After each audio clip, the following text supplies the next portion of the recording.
ஆயுர்வேதம் ஒரு பொக்கிஷம், நம் ஆயுள் நீட்டிக்கும் அற்புதம். டாக்டர் ஸ்ரீவர்மாஸ். மெரிபா பன்னீர் சோடா. I trust மெரிபா.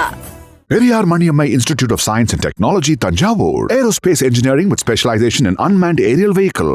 மாண்புமிகு உறுப்பினர்களுக்கு நான் வருத்தத்துடன் ஒரு கருத்தை வெளியிட விரும்புகிறேன்.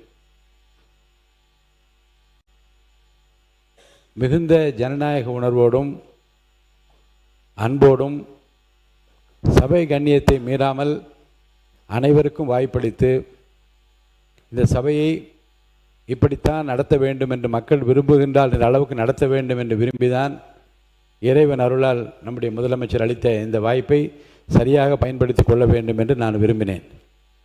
அப்படித்தான் இதுகாரம் நடந்தது.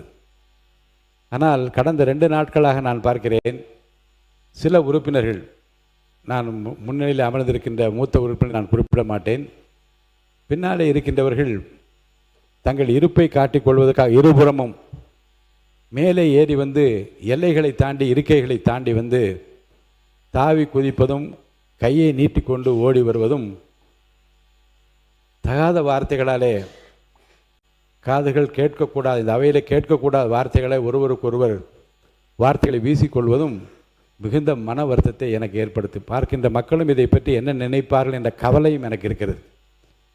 என்ற நேரடி ஒளிபரப்பு போய்கொண்டே இருக்கிறது.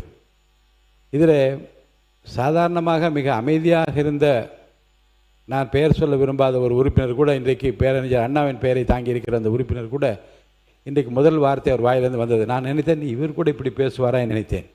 அப்புறம் இந்த பக்கம் பார்த்தால் அதே வார்த்தையில் திருப்பி வார்த்தை வருகிறது.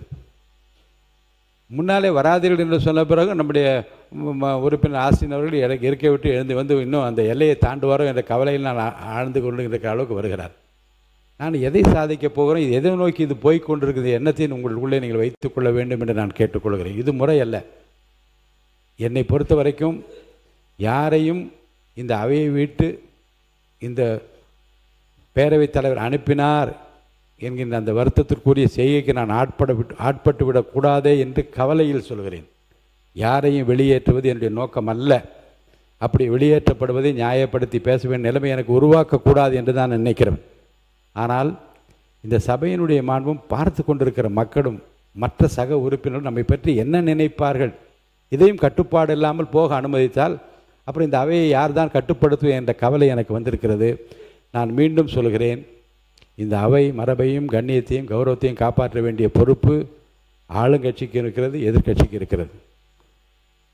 உங்களை பொறுத்த வரைக்கும் தண்டவாளத்திலே ஒரு தண்டவாளம் தேவை, ரெண்டு தண்டவாளம் இருந்தால்தான் ரயில் வண்டி வேகமாக ஓட முடியும் என்ற அந்த முதுமொழிக்கு ஏற்பத்தான் இந்த அவையை நடத்த 2 பேரும் ஒத்துழைப்பு வேண்டும். ஆளுங்கட்சியினுடைய ஒத்துழைப்பு வேண்டும், எதிர்கட்சி ஒத்துழைப்பு வேண்டும். ஆனால் நீங்கள் ஒரு விஷயத்தில் ஒரு முடிவை நாம் எடுக்க வேண்டும். என்ன என்றால், குறிப்பாக பொதுவாக சில விஷயங்களை சொல்லிக்கொண்டே போகிறார்கள். இங்கேயும் அங்கேயும் சொல்லுகின்றார்கள்.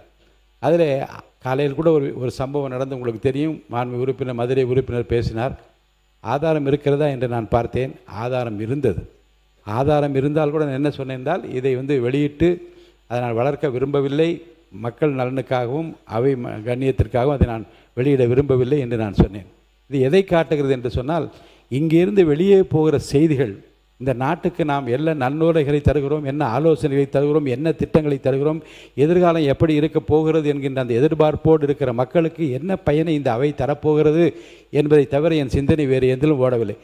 இப்போது அமர்ந்த உடனே நான் சொன்னேன், நீர்வளத்துறை அமைச்சரை நான் பாராட்டினேன். அதே போன்று யோசித்து பாருங்கள், இதுவரைக்கும் இந்த அவையில் நான் பல ஆண்டுகளாக பார்த்து கொண்டிருக்கிறேன். 2 அமைச்சர், பொதுப்பணித்துறை அமைச்சர் சொன்னார் போன வாரம், எல்லா சட்டமன்ற ஆளுங்கட்சிக்கு மட்டுமல்ல எல்லா கட்சிக்கும் நான் சொல்லுகிறேன், உங்கள் தொகுதியில் உள்ள பில்டிங் சம்பந்தப்பட்ட எல்லா விஷயங்களையும் கவனத்துக்கு நீங்கள் கொண்டு வாருங்கள். என் அதிகாரிகள் இங்கே அறையிலே உட்கார்ந்திருப்பார்கள். நான் 2 நாள் நீட்டி தருமாறு பக்கத்தில் இருக்க உறுப்பினர் கேட்டார். நான் கவனத்துக்கு கொண்டு வந்தேன். திங்கட்கிழமை வரை நீட்டித்து தாருங்கள் என்று கேட்டு, இல்லை செவ்வாய்க்கிழமை வரை நீட்டித்து தருகிறேன். எல்லா அதிகாரிகளும் உட்கார்ந்திருப்பார்கள். கட்சி வித்தியாசம் இல்லாமல் எல்லா உறுப்பினர்களும் உங்கள் தொகுதியில் இருக்கிற பில்டிங் சம்பந்தப்பட்ட கட்டிடங்கள் சம்பந்தப்பட்ட எல்லா பிரச்சனையும் கவனத்துக்கு கொண்டு வாருங்கள்.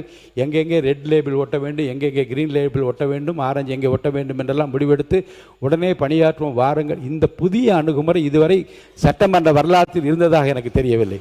எல்லோரையும் அழைத்து கேட்பதும் சாதாரணமாக என்ன செய்வார்கள் என்றால் ஆளுங்கட்சி அமைச்சரிடம் மற்ற எதிர்க்கட்சியில் இருக்கின்றவர்கள் அமைதியாக சென்று ஒரு மனுவை கொடுத்து விட்டு வந்து என் தொகுதி பாருங்கன்னா இதை கேளுங்க என்று கேட்பதைத்தான் நான் பார்த்திருக்கிறேன். ஆனால் அவையிலே வைத்து எல்லா உறுப்பினரும் குறையை தாருங்கள், குறையை தீர்த்து வைப்பதற்கு முதலமைச்சர் ஆணையிட்டிருக்கிறார் என்று சொல்லுகிற அந்த வார்த்தையும், அதேபோல் நீர்வளத்துறை அமைச்சர் இந்த காலையில் தான் வந்து பதில் கேள்வி கேட்டால் உடனே வந்து அவர் ரெஸ்பான்சிபிள் ஈஸி என்று நான் ரொம்ப வியந்து கொண்டு உட்கார்ந்தேன். என்ற உடனே அது வந்து பதில் கேட்டு விட்டார், உடனே பதில் சொல்ல வேண்டும் என்ற ஆர்வத்தோடு அவர் வந்து இங்கே அமர்ந்து பதில் சொன்ன விதமும் இப்போ என்ன சொன்னார் என்றால், உங்கள் தொகுதியில் என்ன பிரச்சனை இருந்தாலும் எங்கிட்ட கொண்டு வாங்க, நான் என்னால் முடிஞ்ச வரைக்கும் உடனே தீர்க்கிறேன் என்று ஆளுங்கட்சிக்கு மட்டும் சொல்லவில்லை, இருக்கின்ற எல்லா உறுப்பினருக்கும் சொல்லுகிற இந்த முறை அதை அவையிலே அறிவிப்பது இதுதான் முதல் முறை இந்த வரலாற்று என்று நான் கருதுகின்றேன். இப்படி ஆக்கப்பூர்வமாக ஒரு பக்கம் போய்கொண்டிருந்தாலும், கொஞ்சம் இருங்க ஆசின் சார் அப்புறம் சொல்லித்தரலாம். இப்படி ஆக்கப்பூர்வமாக போய்கொண்டிருந்தாலும் நம்மை பொறுத்த வரைக்கும் நான் அன்போடு ஆளும் பொறுப்பில் இருக்கின்றவர்களுக்கு அன்போடு சொல்லுகிறேன், அவையில் ஆக்கப்பூர்வமான செய்திகளை முதலில் நீங்கள் பரிமாறிக்கொள்ளுகிற போது ஆதாரமில்லாத குற்றச்சாட்டுகளை எல்லாம் தவிர்த்துவிட்டு அதற்கு பதிலளிக்கக்கூடிய சங்கடமான ஒரு சூழ்நிலை அவர்களுக்கு ஏற்படுத்தாமல் இனி வருங்காலத்திலாவது அமைதி காக்க வேண்டும் என்று கேட்டுக்கொள். இனிமேல் நான் சொல்கிறேன், இருப்பிடத்தை தாண்டி வெளியே வருகின்ற எந்த உறுப்பினராக இருந்தாலும் நடவடிக்கை எடுப்பேன். அதே போன்று உட்கார்ந்தபடியே ஏசுகின்ற கூசுகின்ற வார்த்தைகளை யார் பேசியிருந்தால் நான் அனுமதிக்க முடியாது. அதற்காக நீங்கள்லாம் வெகுண்டு எழ தேவையில்லை.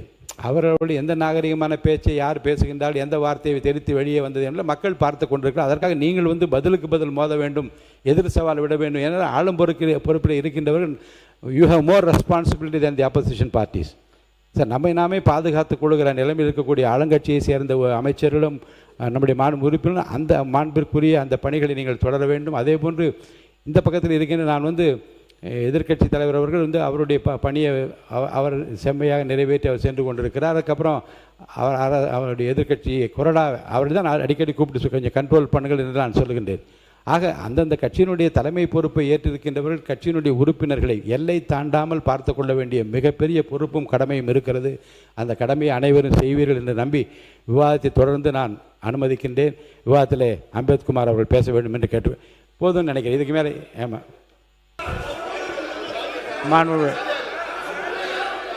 மாண்புமிகு அம்பேத்குமார் நீங்கள் பேசுங்க. மாண்புமிகு அம்பேத்குமார் நீங்கள் பேசும்போது பேசிடுங்க. உட்காருங்க. மாண்புமிகு அம்பேத்குமார் அவர்கள். மாண்புமிகு அம்பேத்குமார் நீங்கள் பேசுங்க. மாண்புமிகு அம்பேத்குமார் பேசுங்க. நீங்கள் பேசுங்க.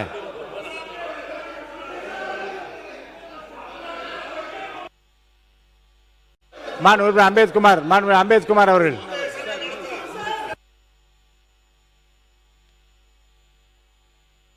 மாண்புமிகு அம்பேத்குமார் பேசுறீங்க வேண்டாமா? அவர் பேசட்டும். மாண்புமிகு அம்பேத்குமார் பேசுங்க. அவர் பேசட்டுங்க. உங்க சார்பாக அவரை பேச சொல்லுங்க. என்னன்னு மாண்புமிகு அம்பேத்குமார் பேசுங்க. அடுத்தவரை கூப்பிட்டுருவேன். பேசுங்க. அம்பேத்குமார் நீங்க பேச ஆரம்பிக்கலன்னு அடுத்தவரை கூப்பிட்டுருவேன். பேச அனுமதி இல்லை. நீங்க பேசுங்க.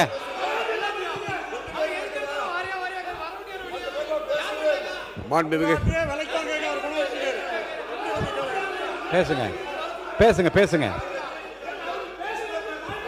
மாண்புமிகு நீங்க பதிலளிக்க சொல்லுங்க. அவை முன்னவர்.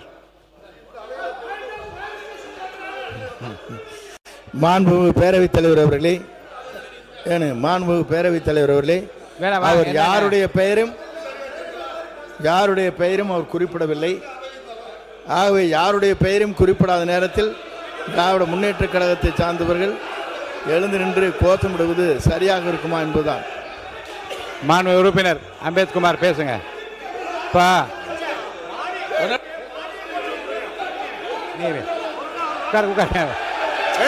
உட்காருங்க.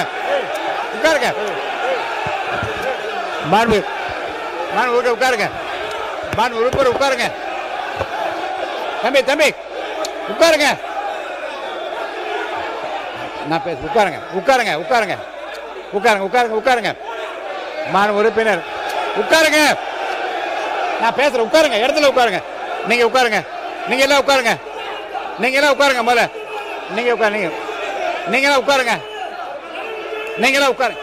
நான் பேசுகிறேன். உட்காருங்க, நீ உட்காருங்க, நீங்களே உட்காருங்க, உட்காருங்க, நீங்களே உட்காருங்க, நீங்களே உட்காரு, இன்னும் உட்காரு, நீங்கள் உட்காருங்க, உட்காருங்க, உட்காருங்க, உட்காருங்க, உட்காருங்க, நீங்கள் உட்காருங்க, முதல்ல உட்காருங்க.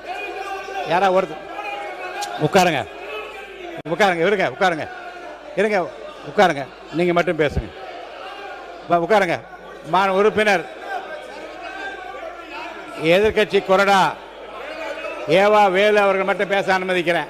ஏவா வேலு அவர்களை மட்டும் பேச அனுமதிக்கிறேன். பேசுங்க. உட்காருங்க, உட்காருங்க. ஒருத்தர் உட்காருங்க, உட்காருங்க. உறுப்பினர் நீங்க மட்டும் உட்காருங்க. நீங்களா உட்காருங்க. நீங்க இங்க உட்கார சொல்லுங்க.